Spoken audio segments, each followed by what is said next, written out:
안디옥 교회에서 선지자들과 교사들인 바나바와 시므온과 루기오와 마나엔과 사울 5명이 금식하며 기도할 때 성령께서는 2절에 바나바와 사울을 따로 세워 선교사로 파송하라고 명령했습니다. 성령님으로부터 이 명령을 받았을 때 안디옥 교회는 금식하며 기도했습니다. 왜냐하면 바나바와 사울은 안디옥 교회에서 그 영향력이 대단했고 또 현재 교회에 꼭 필요한 지도자였기 때문입니다. 이렇게 사랑하는 두 지도자를 내일을 예측할 수 없는 미지의 세상으로 보낸다는 것이 결코 쉽지 않은 일이었기 때문입니다. 그러나 금식과 기도를 통해 하나님의 뜻이 분명하다는 것을 확인한 그들은 지체하지 않고 파송하게 됩니다. 그래서 3절에 이에 금식하며 기도하고 두 사람에게 안수하여 보내니라 했습니다. 그런데 보내니라는 말씀은 헬라어 아폴리오로 놓아주다, 풀어주다는 뜻입니다. 안디옥 교회의 이기적인 욕심 때문에 바나바와 사울을 묶어두지 않았다는 뜻입니다. 하나님의 뜻대로 이방인을 위한 도구가 될 수 있도록 자유롭게 놓아서 보내주었다는 것입니다.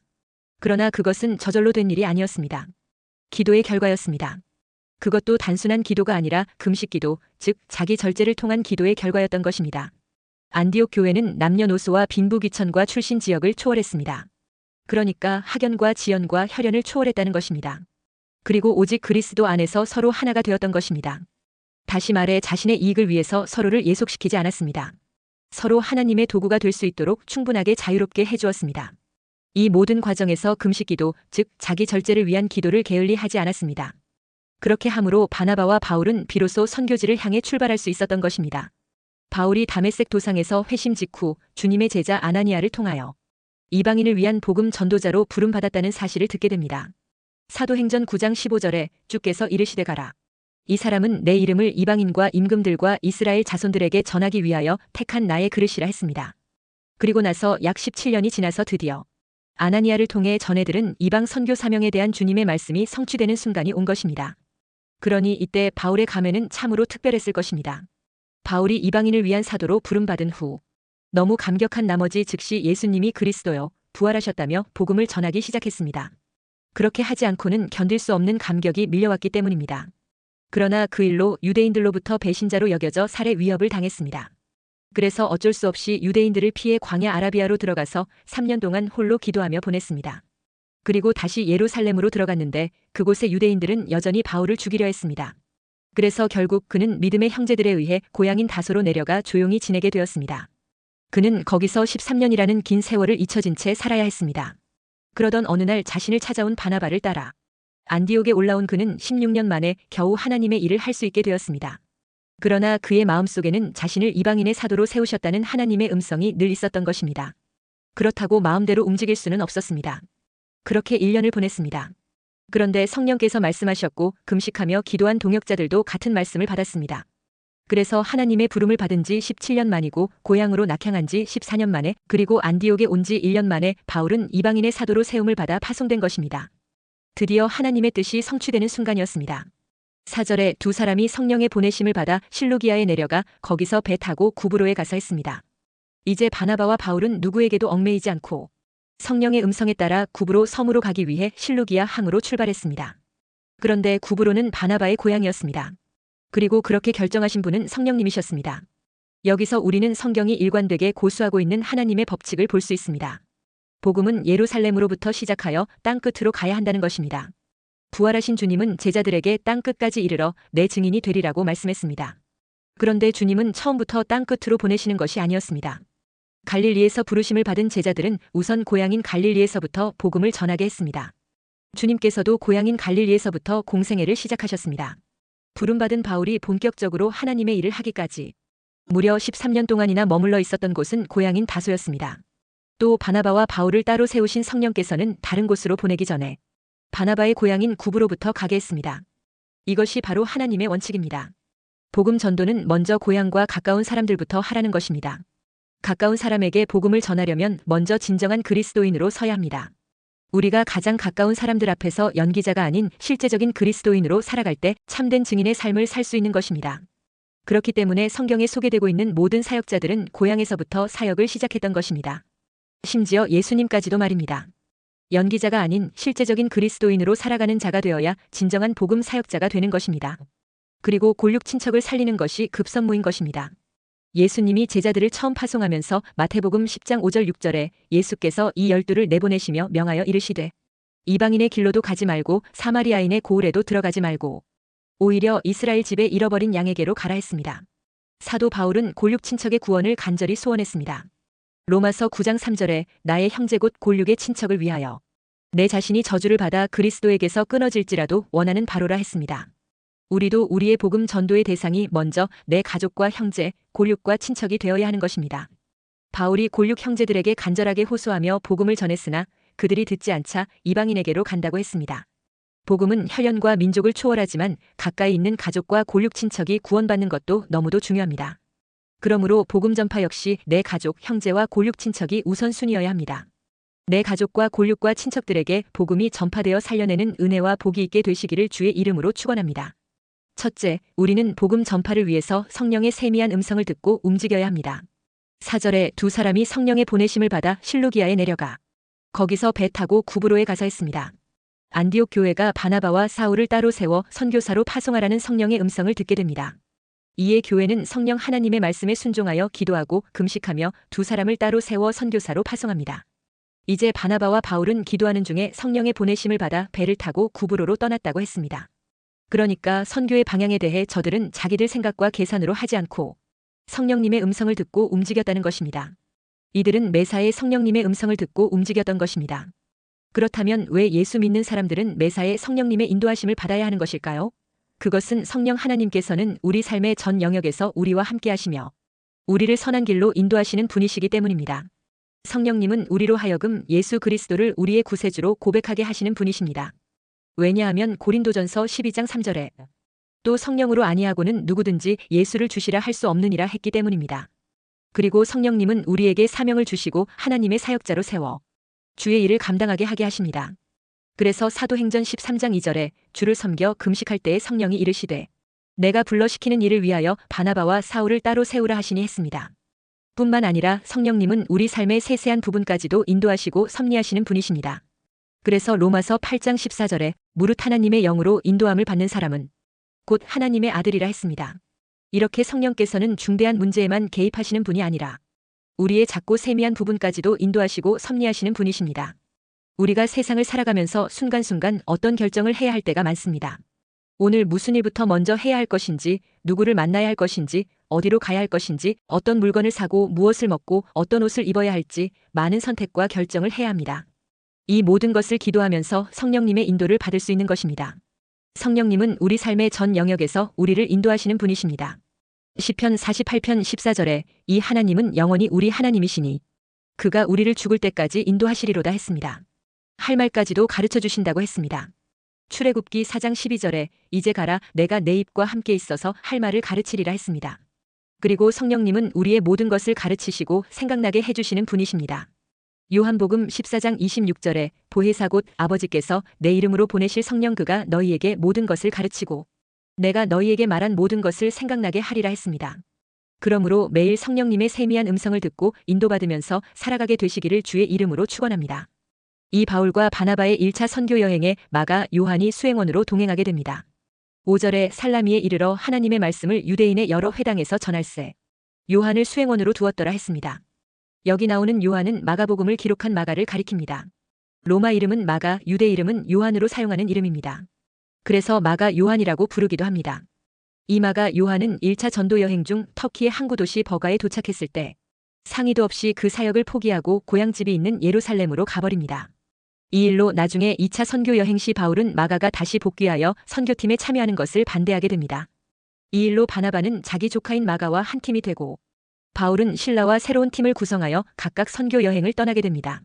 마가가 왜 선교팀에서 이탈했는지 자세한 이유는 알 수 없지만 부잣집에서 고이 자란 도련님 수준에서 선교지의 험한 지형과 박해와 질병의 위험 등이 큰 부담이 되었을 수도 있습니다. 버가는 해안 도시지만 그 이후는 험한 비시디아 안디옥 고원지대로 향했는데 이 여정이 힘들고 고통스러웠을 수 있습니다. 당시 마가는 젊었고 처음 떠나는 선교지의 어려움을 견디지 못했을 가능성이 크다고 볼 수 있습니다. 그러나 마가 요한은 이후 삼촌 바나바와 함께 다시 구브로로 들어가 복음을 전했고 후일에 바울도 그를 용서하고 자기에게 유익한 사람이라고 말했습니다. 베드로도 그를 귀한 영적 아들이라고 말할 정도로 주의 종들을 열심히 그리고 겸손하고 성실하게 섬기는 사람으로 바뀌었습니다. 이후에 하나님은 그를 최초의 복음서인 마가복음을 기록하게 했습니다. 그리고 교회 역사가인 유세비우스는 후에 마가가 알렉산드리아 교회 감독이 되었다고 했습니다. 사람은 누구나 미숙해서 실수할 수 있습니다. 문제는 빨리 깨닫고 하나님께로 돌아오느냐 하는 것입니다. 이 마가가 버가에 도착해 웅장한 토러스 산맥을 보면서 도저히 선교에 자신이 없어서 돌아섰을 것으로 추측이 됩니다. 그러나 그가 예루살렘으로 돌아와 기도할 때 분명 하나님께서 책망하는 음성을 들었을 것이고 그가 그 음성에 빨리 반응하고 회개하고 돌이켰다는 것을 알 수 있습니다. 우리도 살면서 하나님께 반항하거나 불순종할 때가 있는데 빨리 깨닫고 돌아서는 사람이 지혜로운 사람입니다. 시간이 흐르면 점점 더 어려워집니다. 둘째, 복음 전파는 마귀와 싸우는 영적 전쟁입니다. 6절에 온 섬 가운데로 지나서 바보에 이르러 바예수라 하는 유대인 거짓 선지자인 마술사를 만나니 했습니다. 안디옥 교회에서 성령의 음성을 듣고 바울과 바나바를 안수하여 순회 전도자로 파송합니다. 그래서 이들이 안디옥에서 실루기아로 내려가 거기서 배를 타고 지금의 키프러스인 구브로의 살라미항에 도착해 여러 유대인의 회당에서 복음을 전하게 됩니다. 그리고 또한 살라미에서 약 180km 떨어진 바보라는 서쪽 항구에 이르러 복음을 전할 때 바예수라는 유대인인 거짓 선지자이자 마술사를 만났다 했습니다. 이 바예수는 구브로 총독 서기오 바울의 개인 책사처럼 활동했던 자인데 강령술이나 마술로 총독과 사람들에게 강력한 영향력을 미치고 있었습니다. 바보는 비너스 신전이 있고 로마 총독이 있는 구브로의 수도입니다. 비너스는 성과 미의 여신으로 사람들이 이 신전을 중심으로 얼마나 음란했는지 4세기의 유명한 알렉산드리아 교부였던 아타나시우스는 이곳의 종교를 세교계 종교라고 불렀습니다. 그만큼 이 바보는 여신과 거짓 선지자 바예수에게 사로잡혀 있던 암울한 곳이었습니다. 그런데 실은 세계 어디를 가도 악한 영에 매여 있지 않은 곳이 없습니다. 모양만 다를 뿐이지 사단에 매여 있는 것은 똑같은 것입니다. 전도는 바로 이런 악한 영에 매여 종로를 타고 있는 사람들을 건져내어 하나님 나라로 인도해내는 싸움입니다. 오늘날도 물질 만능주의와 성적 문란으로 몸살을 앓고 있지만 많은 사람들이 그것을 하나의 사회 현상으로만 생각하는 것입니다. 사실은 그 배후에 악한 영과 음란한 영이 작업한 결과라는 것을 아는 사람은 거의 없습니다. 그러니 많은 사람들이 그것이 그냥 하나의 문화로 여기면서 속절없이 끌려다니며 종로를 타고 있는 것입니다. 이에 대해 사도 바울은 에베소서 6장 12절에서 우리의 씨름은 혈과 육을 상대하는 것이 아니요 통치자들과 권세들과 이 어둠의 세상 주관자들과 하늘에 있는 악의 영들을 상대함이라 했습니다. 그래서 베드로는 베드로전서 5장 8절에 근신하라 깨어라. 너희 대적 마귀가 우는 사자같이 두루 다니며 삼킬 자를 찾나니 했습니다. 하나님은 바울과 바나바를 보내어 대적 마귀에게 매여 있는 바보 사람들을 복음으로 회복시키기를 원하셨던 것입니다.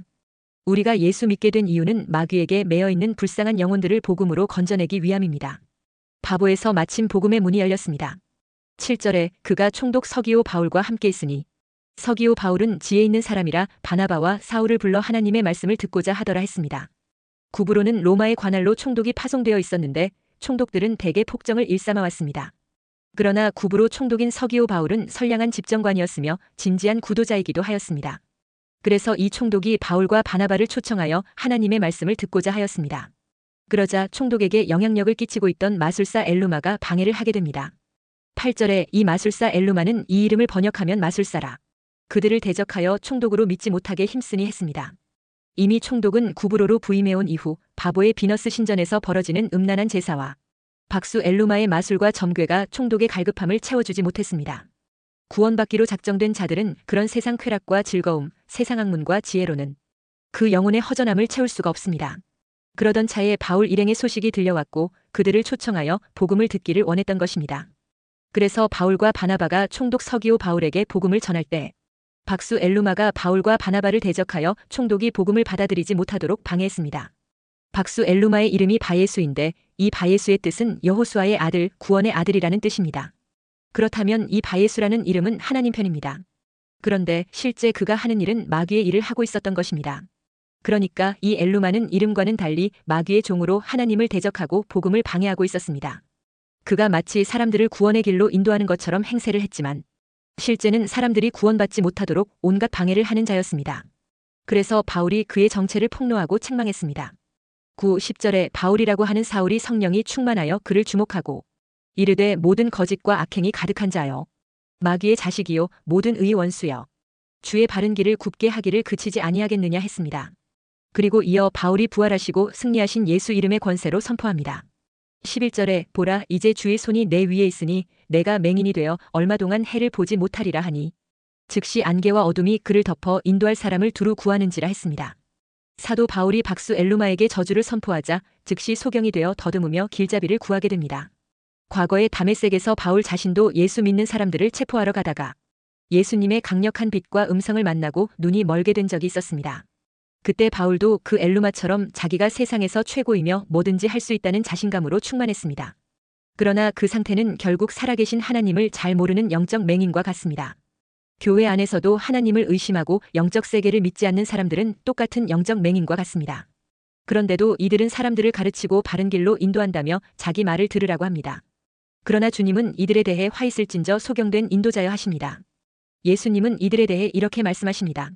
누가복음 6장 39절에 또 비유로 말씀하시되 맹인이 맹인을 인도할 수 있느냐 둘이 다 구덩이에 빠지지 아니하겠느냐 했습니다. 사도 바울이 박수 엘루마에게 회개하고 돌아설 수 있는 기회를 준 것입니다. 잠깐 맹인이 되어 자신의 처지와 실상을 느끼게 만들어준 것입니다. 자신의 실상을 보여주면 속히 회개하고 굴복해야 합니다. 책망을 듣고 지적을 받아도 회개하지 않고 고치지 않는다면 결국 영원한 심판으로 나아갈 수밖에 없는 것입니다. 그러므로 회개할 기회가 있을 때가 바로 은혜 받을 때인 것입니다. 셋째, 사도 바울은 복음의 능력으로 마술사 엘루마를 굴복시켜 불신자 총독을 믿게 했습니다. 12절에 이에 총독이 그렇게 된 것을 보고 믿으며 주의 가르치심을 놀랍게 여기니라 했습니다. 박수 엘루마가 총독 서기오 바울로 하여금 예수 믿지 못하도록 극력 방해하는 이유는 총독을 위해서가 아니라 자기를 위해서였습니다. 총독을 자기 수하에 넣어야 자신이 물질적으로 부유한 생활을 계속적으로 누릴 수도 있고 사회적으로 유력한 지위를 지속할 수 있을 것이기 때문입니다. 엘루마는 총독을 위해서가 아니라 자신을 위한 이기적인 동기에서 반대한 것입니다. 그러므로 엘루마의 의도는 불순했던 것입니다. 그러나 바울과 바나바가 총독을 예수 믿도록 애쓰는 것은 결코 자신의 이익을 위해서가 아니었습니다. 그러므로 바울과 바나바의 동기는 순수했습니다. 순전히 총독과 구부로 사람들의 행복을 위해서였습니다. 그리고 복음의 권위 앞에 박수 엘루마가 바로 굴복하는 모습에서 총독 서기오 바울은 그렇게 된 것을 보고 믿으며 주의 가르치심을 놀랍게 여기니라 했습니다. 여기서 믿었다는 것은 헬라어 에피스테우센으로 단순한 인식 이상의 표현으로 신뢰하고 자신을 맡기는 믿음을 의미합니다. 그러니까 총독은 단순히 기적에 놀란 것이 아니라 그것을 통해 하나님의 말씀의 진실성을 깨닫고 예수 그리스도를 믿게 되었다는 것입니다. 다시 말해 기적은 믿음의 도화선이었고 핵심은 말씀의 능력에 반응한 것입니다. 그래서 주의 가르치심을 놀랍게 여기니라 했습니다. 이것은 단순한 놀람이 아니라 마음 깊은 곳에서 나오는 경외감과 감동과 변화를 포함합니다. 결과적으로 박수 엘루마는 어둠이 임하여 맹인이 되고 총독 서기오 바울은 복음의 빛이 임하여 영적인 눈이 열리는 체험을 한 것입니다. 여기서 말하는 주의 가르치심은 예수 그리스도에 관한 말씀을 말합니다. 바로 이 복음의 진리가 내면을 변화시킨 핵심 요인이었던 것입니다. 기적 그 자체는 믿음을 낳지 않습니다. 거기에 생명의 말씀이 들어가야 믿음이 생기는 것입니다. 그래서 총독은 기적을 통해 말씀의 권위를 깨달음으로 더욱 말씀을 견고하게 받아들이게 된 것입니다. 그리하여 그에게 믿음이 생기게 된 것입니다. 그러므로 복음 전파에는 성령의 능력과 말씀의 권위가 함께 역사해야 진정한 변화가 일어나는 것입니다. 총독처럼 지식과 권력을 가진 자도 하나님의 성령의 능력과 말씀의 권위가 나타나자 그 앞에서 굴복하게 된 것입니다. 성경은 미귀가 세상을 미혹하고 거짓으로 유혹하지만 복음 즉 예수 그리스도의 능력은 이를 꺾고 진리를 드러내며 영혼을 구원하는 능력이 됩니다. 마술사 엘루마는 총독이 복음을 받지 못하게 하는 사탄의 도구가 되려 했습니다. 그러나 바울은 성령의 능력으로 엘루마를 맹인이 되게 하여 복음을 방해하는 어둠의 권세를 제압해버렸습니다. 이 사건을 통해서 총독은 말씀의 권위를 보고 믿게 되었던 것입니다. 복음은 거짓을 꺾고 어둠 속의 영혼을 빛으로 인도하는 능력입니다. 요한복음 1장 5절에 빛이 어둠에 빛이 돼 어둠이 깨닫지 못하더라 했습니다. 예수 그리스도는 빛이시며 마귀는 어둠입니다. 예수 그리스도의 복음의 빛은 어둠의 세력을 물리치고 감추어진 것을 밝히 드러내는 능력이 있습니다. 그래서 복음은 사탄의 속임을 뚫고 들어가는 하나님의 생명의 빛입니다. 그래서 골로새서 2장 15절에 통치자들과 권세들을 무력화하여 드러내어 구경거리로 삼으시고 십자가로 그들을 이기셨느니라 했습니다. 여기서 말하는 통치자들과 권세들은 영적 존재들, 즉 사탄과 그의 세력들을 말합니다. 예수님은 십자가와 부활의 권세로 사탄의 권세를 정복하시고 그들을 패배자가 되게 했습니다. 그러므로 복음은 단지 용서의 메시지만이 아니라 사탄의 권세를 무력화시키는 하나님의 능력이었습니다. 그래서 바울은 로마서 1장 16절에 내가 복음을 부끄러워하지 아니하노니 이 복음은 모든 믿는 자에게 구원을 주시는 하나님의 능력이 됨이라. 먼저는 유대인에게요 그리고 헬라인에게로다 했습니다. 복음은 단지 정보나 가르침이 아니라 능력 즉 듀나미스입니다. 그래서 이 복음의 능력은 사탄이 붙잡고 있는 영혼들을 능히 구출하게 하는 하나님의 능력입니다. 그래서 요한일서 3장 8절에 하나님의 아들이 나타나신 것은 마귀의 일을 멸하려 하심이라 했습니다. 예수님의 십자가 피와 부활의 권능은 마귀가 조장하는 죽음의 영, 음란의 영, 가난의 영, 질병의 영, 사고의 영, 거짓의 영, 실패의 영, 염려와 낙심의 영을 완전히 파쇄시킵니다. 그것도 영원히 잠재워 버리는 능력입니다. 완벽한 이 복음의 능력으로 무장하여 날마다 승리하는 믿음의 길을 가게 되시기를 주의 이름으로 축원합니다.